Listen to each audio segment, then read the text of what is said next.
Hi guys, this is Mark. Here's another episode of the ADD Show, where we talk about all sorts of topics. Today, I gotta talk about what happened in Atlanta. The last 4 years under Trump, hate crimes have been going up.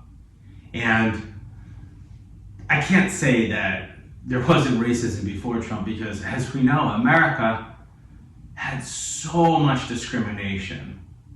But you kind of felt like we were maybe starting to turn the corner a little bit after Obama. But then we went in the opposite way with Trump, when he had people like Bannon and Miller part of his team, and they were white nationalists.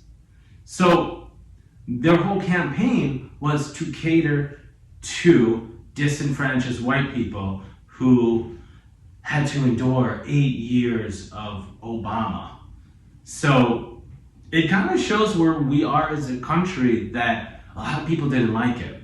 They felt their white lives were being under attack, blah, blah, blah, blah, blah, right? Which could be nothing further than the truth. And what did Trump do? He tapped into that.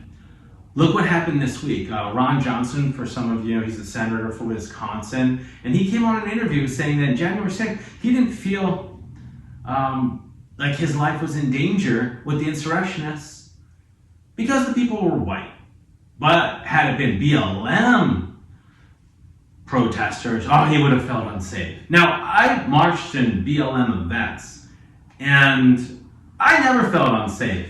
I mean, I went to events in LA at the Laugh Factory, and they had like Tiffany Haddish and a lot of other black comedians and other people in entertainment were speaking, and people in the grassroots. And the cool thing about that is there was a large, diverse group of people there. So you got to hear different speakers and different experiences and learn a lot about people. And at the end of it, there were like dancing going on and DJs. There was no violence at all. Now, whether violence afterwards, where people were looting, yeah, but that had nothing to do with the protests. So what Ron Johnson said was just straight up racist, right? And he's catering to that base, right? So we looked at hate crimes were up well over 200, for some groups to 400% under Trump.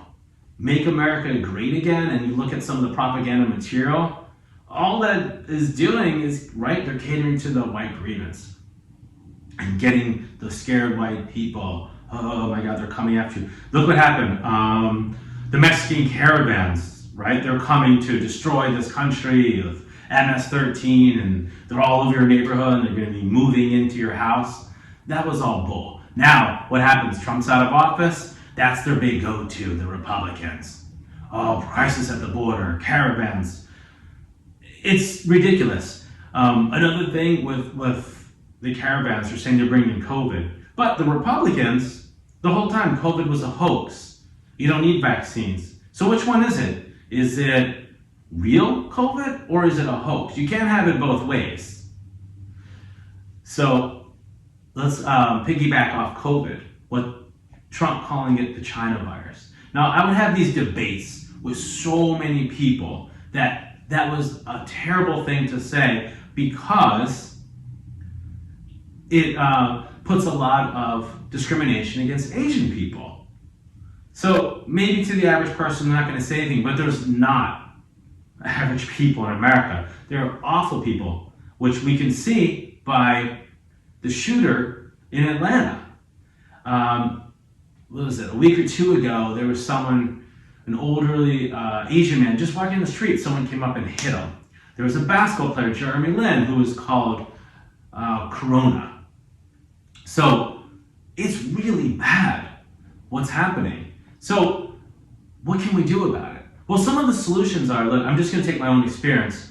I grew up in the suburbs where most of the people were white. When I got to college, I wanted to learn about different cultures. So I took Latin American history class, history of Arab Palestinian. I took Afro-American history. I took sociology classes, women in sociology, wealth, power, inequality.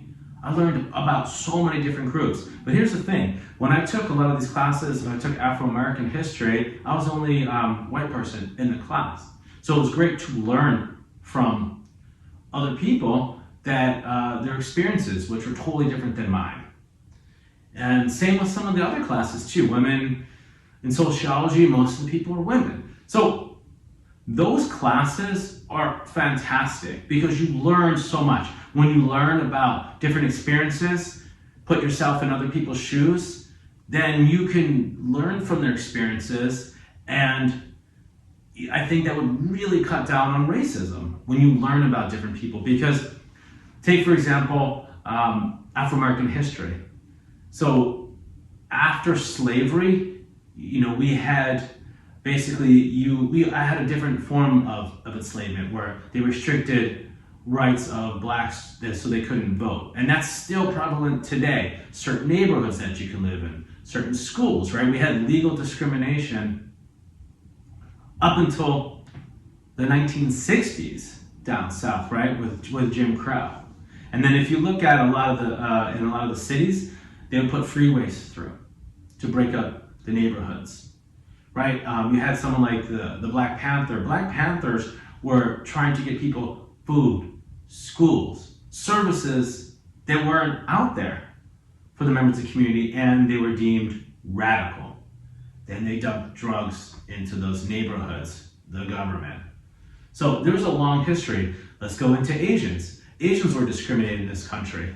Back in the 1800s, they were used as cheap labor on the West Coast for building railroads. Same thing, could live in certain neighborhoods, hard to get houses. In World War II, we had our own internment camps for Asians, right? And if you even look at how portrayed in movies, right? It was always this stereotypical Asian person and the accent. And this went on even until like 60s, 70s, 80s, this type of stuff. And it may not seem like a big deal, but when you have these stereotypes over and over again, people think about it. It's just common knowledge, right? To them. That's how those people are. Why do I bring up myself in schooling? Because again, when you learn and you're interacting with those people and you say, okay, everyone's the same. We just have different exteriors. So we need to start at a young age. I'm going to take my experience in, going through school. I don't know what it's like now, but that really wasn't talked about. Diversity classes. You got to take these certain classes requirements. I think now we need to really start taking diversity classes and learning about different cultures. Even in college, we had to take liberal arts classes. Like I was taking geology or like statistics. Okay, fine, they're great to have, but I don't want to use any of that stuff. What would be more useful to having classes in diversity?